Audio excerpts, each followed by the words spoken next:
Então, povo lindo, já estamos no ar! Glória a Deus! Glória a Deus por mais um encontro. Pessoal, mais um Rock Summit. O tema de hoje que nós vamos estudar é sobre o relacionamento do discípulo com a sua família. Tô com uma cadeira meio braba aqui, gente. Não posso ficar mais para trás, mas vamos lá. Relacionamento do discípulo com a sua família. Eu não vou ler Efésios 4 hoje, mas você sabe que o propósito desse estudo é equipar cada crente para que você seja útil nas mãos do Senhor na obra que Deus tem dado para ti. Ok? Vamos orar rapidamente, aí vamos começar com algumas perguntas, uma palavrinha de introdução e logo já vamos entrar na matéria. São poucos slides, como você pode ver ali, são só 19 slides e algumas explicações. Oremos então. Pai, obrigado, Deus, por mais esse momento que o Senhor nos dá de estudo. Peço que tu esteja abençoando de uma forma poderosa, Senhor, derramando o teu Espírito sobre a pessoa que está assistindo essa aula, Deus. Em nome do Senhor Jesus. Amém. Amém. Glória a Deus. Vamos lá então, gente. O discípulo e a sua família. A Bíblia diz no Salmo 127 o seguinte, você acompanha aí, eu vou estar lendo na tela, alguns outros versículos eu vou estar usando aqui na minha Bíblia. Diz assim: se o Senhor não edificar a casa, em vão trabalham os que a edificam. Se o Senhor não guardar a cidade, em vão vigia a sentinela. Ou seja, o cuidado de guardar, o cuidado de edificar, primariamente ele tem que estar nas mãos de Deus. Ele tem que estar nas mãos de Deus. Você pode meter toda a força do seu braço, se Deus não estiver no projeto não vai adiantar. Olha o que ele diz: inútil vos será levantar de madrugada, repousar tarde, comer o pão que penosamente granjeastes. Ele não está dizendo, quando ele fala aos seus amados ele dá, Deus dá enquanto dormem, Deus não está te incentivando a ser vagabundo. Não, de forma alguma. Mas ele está dizendo que é inútil você botar toda a sua expectativa de construção da sua casa no seu braço. Você precisa depender e repousar, dormir, repousar em Deus, porque Ele vai estar te sustentando. Ele continua no Salmo: herança do Senhor são os filhos, o fruto do ventre, seu galardão. Como flechas na mão de um guerreiro, assim os filhos da mocidade. Feliz é o homem que enche deles a sua aljava. Esse homem não será envergonhado quando pleitear com os inimigos à porta. Vou abrir apenas um parênteses, porque é um assunto que se fala. Não existe pai e mãe de pet, ok? Senão Deus falaria na palavra dele: herança do Senhor são os seus filhos e seus pets. Não, herança do Senhor, pai e mãe, você é de gente. E invista em gente. Você pode ser pai e mãe espiritual, tá? Se não consegue ter filhos. E não é errado ter pet, mas eu preciso abrir esse parênteses aqui, porque o pessoal confunde as coisas. Por mais que o seu cachorro te ame, guarde isso. Por mais que seu gatinho te ame, se precisar fazer xixi e cocô na sua cama, ele vai fazer.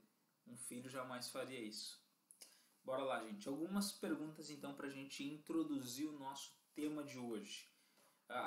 Os nossos objetivos primeiro.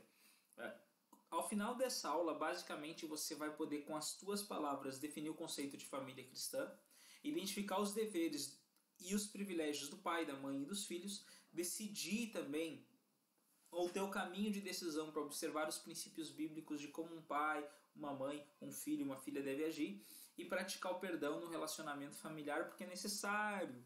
Nós somos pessoas diferentes que vivemos ali morando junto, então é normal que uma outra vez vai dar algum ponto de inferência e de dificuldade. Nosso ponto de partida, então, algumas perguntinhas, tá? Entenda primeiro. Deus criou a família como primeira instituição para dar estrutura à humanidade como uma sociedade. O relacionamento social ele já começa com Adão e Eva no Jardim do Éden, quando Deus coloca os dois diferentes já. Deus não faz seres iguais. Deus faz dois seres diferentes justamente para apontar esse relacionamento social. Então, quais as responsabilidades de cada integrante da família? Para e pensa. Na sua casa. Do pai, da mãe, se você é uma mãe solteira, sua e dos seus filhos, não importa se é filho ou criança, quais as responsabilidades de cada integrante? Como cada um deve agir? Pensa, de que forma? Qual a maneira, qual o processo, qual o procedimento, como cada integrante deve agir? Como então, outra pergunta tri-relevante, como desfrutar o propósito de Deus para a família. Se João 10,10, Jesus Cristo fala que veio para nos dar uma vida abundante, e isso está incluído a família, como desfrutar do propósito de Deus para a família. Algumas dessas perguntas a gente vai tentar responder nessa caminhada. Então, responsabilidades conjugais. Vamos começar pelo marido. Primeira delas, liderança espiritual. Josué capítulo 24, versículo 15. Josué está ali no final da sua carreira e ele desafia o povo com as seguintes palavras. Eu vou parafrasear, mas Josué para e diz assim: pessoal, vocês têm que escolher a quem vocês vão servir. Se aos deuses e aos ídolos do Egito, do outro lado do Eufrates, ou ao Deus da Bíblia, que nos carregou até aqui. E aí na partezinha final ele diz assim: eu e minha casa serviremos a Deus. O que Josué fez? Josué assumiu a liderança espiritual, como homem, como pai. Ele assumiu a liderança espiritual do ambiente dele. E homem, você precisa assumir a liderança espiritual da sua casa se você quer a bênção de Deus derramada lá. Talvez a sua esposa está assumindo esse papel até agora, mas isso é incumbência sua. No Antigo Testamento, os reis tinham o papel de rei e de sacerdote. Hoje Deus te coloca como sacerdote do lar. Segundo elemento, você precisa ser um exemplo. 1 Coríntios capítulo 11, versículo 1. Sejam meus imitadores como eu sou de Cristo. Nós temos a mania de dizer, eu não sou perfeito. E tudo bem, eu sei que tu não é perfeito. Vou olhar bem perto da câmera. Eu sei que você não é perfeito. Eu também não sou. Mas o nosso padrão não são pessoas. Lembra lá? Efésios 4, o nosso padrão é Jesus, cara. É Jesus. Então, eu preciso me esforçar ao máximo em imitar Jesus para que as pessoas tenham abertura para olhar para mim e imitar. Eu acabei de dizer que o nosso padrão não são pessoas. Por quê? Porque pessoas são limitadas, mas a partir do momento que eu me esforço em imitar Cristo, eu sou alguém imitável, porque eu estou apontando para Jesus e não para mim mesmo. E o terceiro elemento, amar a sua esposa. Mas de que forma? A Bíblia nos orienta mais uma vez. Efésios capítulo 5, versículo 25 diz o seguinte. Efésios 5, 25. Maridos, amai vossa mulher como também Cristo amou a igreja e a si mesmo se entregou por ela. Mais uma vez, o nosso padrão não é o padrão do mundo, não é o padrão estabelecido pela sociedade, mas é o padrão de Jesus. O nosso padrão é o padrão de Jesus, é o padrão da Bíblia. E se Jesus se entregou pela igreja, você tem que se entregar e você precisa morrer dia após dia pela sua esposa se você quer a bênção de Deus sobre você. Então, como discípulo de Cristo, você precisa assumir a liderança espiritual da sua família, ser um exemplo a ser seguido e amar a sua esposa. Ok, mas pastor, a minha família não é cristã. Cara, assumir a liderança espiritual é começar a dobrar o seu joelho, é começar no seu lugar secreto a clamar pelo poder e pela misericórdia de Deus. Um exemplo a ser seguido é pensar o que Jesus faria no meu lugar. E amar a sua esposa, puxa vida, você sabe o que é amar. Amar, o amor, à luz da Bíblia, o amor de Jesus, ele foi transmitido numa ação. Você precisa agir. Ok? Esposas, vamos lá então. Vamos seguir em frente. Primeiro ponto. Esposas, sejam submissas aos vossos maridos. Olha que diz Efésios capítulo 5 ainda. As mulheres sejam submissas ao próprio marido como ao Senhor. Como assim? Como assim? Deixa eu te dizer uma coisinha, mulher. Ser submissa não é ser idiota. Ser submissa não é ser maltratada. Ser submissa não é ser atirada para um canto. Ser submissa não é viver sob a bota do seu marido, de nada dessas coisas. Ali o padrão é Jesus. Então ser submissa é ser como a igreja é para Jesus. O que a igreja faz para Jesus? A igreja cuida das coisas de Jesus. A igreja adora Jesus. A igreja ama Jesus. A igreja busca ouvir Jesus. A igreja conversa com Jesus. É esse o padrão de Deus para vocês. Entendam que Jesus usa no relacionamento entre homem e mulher. A Bíblia aponta essa figura do relacionamento de Jesus com a igreja justamente porque o casamento é a proclamação do Evangelho. Segundo ponto, se aplica a você o 1 Coríntios capítulo 11, 1 também. Você precisa ser um exemplo a ser seguido. Exemplo para as moças mais novas, exemplo para suas filhas, exemplo para as mulheres da igreja. Por quê, gente? Porque se você não caminhar nessa expectativa de ser um exemplo, você nem mesmo vai estar fazendo o discípulo. E o último ponto, amar o seu marido. O amor, mais uma vez, ele é transmitido em ação, ele é transmitido em atitude, ele é transmitido em consagração. Você precisa se entregar para o seu marido. Lembrando, de forma alguma, e aqui um alerta especial para as mulheres, o fato de você ser submissa não imputa que você seja uma idiota, ok? Então, ser submissa não é sofrer agressão física, emocional ou espiritual, qualquer que seja. Ser submissa é consagrar-se a alguém. Reflita, pensa comigo aí. Você se considera um bom exemplo a ser seguido? Se sim, por que você é um bom exemplo a ser seguido? Escreve aí, eu sou um bom exemplo a ser seguido por isso, por que tal coisa. De que maneira você pode melhorar o seu relacionamento com o seu cônjuge hoje? Pare e pensa. De que forma você pode melhorar o seu relacionamento com o seu cônjuge? Pensou? Segundo ponto, bola para frente. Responsabilidades como pai e mãe. Somos pais, somos mães e temos responsabilidades ligadas a isso também. Primeiro, disciplina amorosa. Hebreus capítulo 12, versículo 6.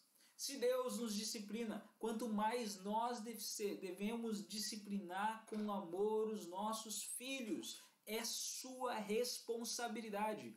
Não é do Estado, não é da escola, não é da igreja. Você precisa disciplinar os seus filhos com amor. E a vara, ela é útil para isso. Não com ira, mas com amor. Se você se recusar a disciplinar o seu filho, a sua filha hoje, tenha certeza de que você está preparando um ser humano mau caráter para o futuro. Como alguém uma vez me falou, que se eu evitasse bater agora com a varinha na minha filha, porque isso machuca o meu coração, me deixa triste, eu podia ter um grande nível de certeza de que provavelmente, na juventude dela, ela apanharia de cacetete da polícia. Por quê? Porque a disciplina gera limites. A disciplina, ela visa discipular. Então, primeiro ponto, disciplina amorosa. Segundo ponto, exemplo. Os teus filhos, eles vão imitar você. Quando Paulo fala da gente ser um exemplo, da gente imitar ele como ele imitava Jesus e nos dá nos delega também esse imitar ou imitar-se, ele está dizendo, sejam exemplos. 1 Timóteo capítulo 4, versículo 12, Paulo fala para Timóteo, olha cara, ninguém despreze você pelo fato de você ser jovem, mas antes de tudo seja exemplo, deixe marcas. Aquilo que você deixar de marca nos seus filhos não vai ser apagado. E terceiro ponto, nós temos a responsabilidade de orientação espiritual das nossas crianças. Ensina o caminho que deve andar e quando for adulto não se desviará dele. É uma crise com esse texto, porque algumas pessoas acabam se desviando dos caminhos do Senhor, mas deixa eu te dizer que a disciplina, o exemplo e a orientação espiritual, elas são constituídas de prática. Se não houver prática, elas são palavras vazias. Ok? Vamos lá, vamos seguir em frente. Pensa aí comigo. Seu filho, sua filha, ele é salvo, ela é salva. Qual a evidência disso? Será que é só porque levantou a mão no culto? Aceitou Jesus? Como você pode ser um instrumento de Deus na vida dessa pessoa, do seu filho, da sua filha? Pare e pensa. Nós precisamos aprender a ser intencionais. De que maneira você pode melhorar o seu relacionamento com seus filhos, com as suas filhas? De que forma? Pense como pai, como você pode gerar mais influência. As pessoas não querem religiosidade, elas já estão cheias, elas querem relacionamento real. Seguindo em frente, filhos, talvez você que está vendo isso aí seja filho. Quais as tuas responsabilidades?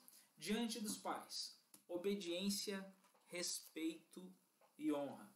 Efésios capítulo 5 tem ainda um dos primeiros exemplos. Efésios capítulo 6. Filhos, obedeçam vossos pais no Senhor, pois isto é justo. Honra pai e mãe, esse é o primeiro mandamento com promessa, para que te vá bem e sejas de longa vida sobre a terra. Olha, você precisa obedecer, honrar, gerar respeito para os seus pais, e a Bíblia dá uma promessa de bênção sobre a sua vida. Segunda coisa, santidade. Diante de Deus, você precisa viver em santidade. Deus fala na sua palavra: sejam santos como eu, o Senhor, vosso Deus, sou santo. Gente, é parar de mimimi, parar de torcer a Bíblia. Deixa eu dar um exemplo aqui para você, filho que está escutando. A questão de relacionamento. Deixa eu falar pertinho da câmera. Tá? Eu estou falando com os olhos assim apertados às vezes, porque está bem claro aqui. Mas pertinho da câmera. Assim, bem pertinho. Você sabia que a Bíblia não fala de namoro? Então você que é filho, filha, mora com seus pais e anda transando com seu namorado, com sua namorada, você está em pecado. Isso é errado. Deus não se agrada disso. Você está pecando contra os seus pais, porque eles confiam em você e você está fazendo algo que desonra eles, e contra Deus. Te arrepende e volta, muda a tua atitude, ok? Agora falar de mais longe, tá? Filhos, o padrão de vocês, cara, precisa ser a Bíblia. Como nós, como filhos de Deus, devemos tratar nosso Deus Pai. Da mesma forma, trate seus pais. É simples, ok?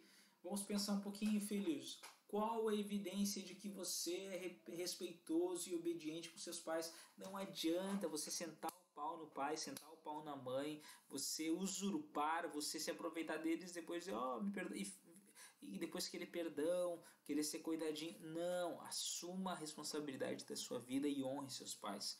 Seu relacionamento com Deus é um exemplo a ser seguido ou evitado? Por que essa pergunta? Porque geralmente o relacionamento com Deus é um reflexo do relacionamento com os teus pais. Se você é um hipócrita, uma hipócrita, um mentiroso, uma mentirosa com seus pais, provavelmente você vai levar isso para o teu relacionamento com Deus. E aí, cara, infelizmente você vai estar vivendo uma religiosidade barata e não o cristianismo bíblico. Pensou?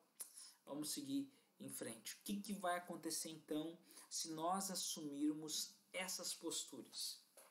Qual o resultado?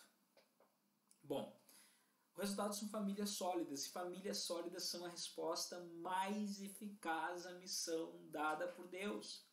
Aqui na Pioneira em Veracruz nós temos desafiado o povo a buscar essa consolidação familiar. Por quê? Porque nós entendemos que a família é a resposta de Deus para a sociedade.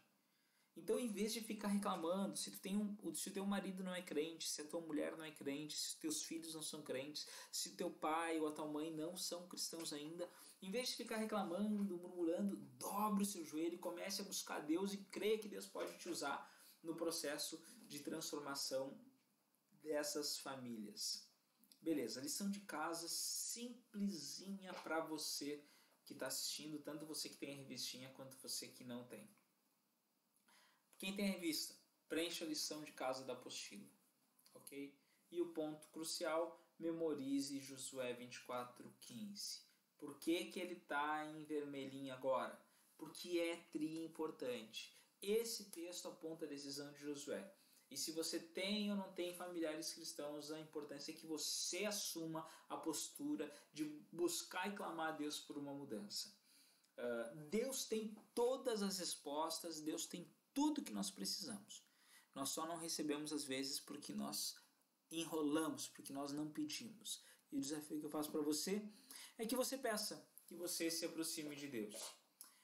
A aula sobre discipulado, sobre discípulo e família era essa. Fiz ela bem rápido para que passasse tempo rápido, são 19 minutos. Eu oro para que Jesus te abençoe poderosamente, consagre-se ao Senhor e cuide da sua família, tá bom? Um abração. Que Deus te abençoe. Tô indo então. Tchau, tchau. E assim, gente. Compartilhe esse vídeo, tá bom? Compartilhe. Compartilhe com os seus grupos. Compartilhe com as pessoas que você ama. E aplique isso na vida. Fui. Tchau, tchau.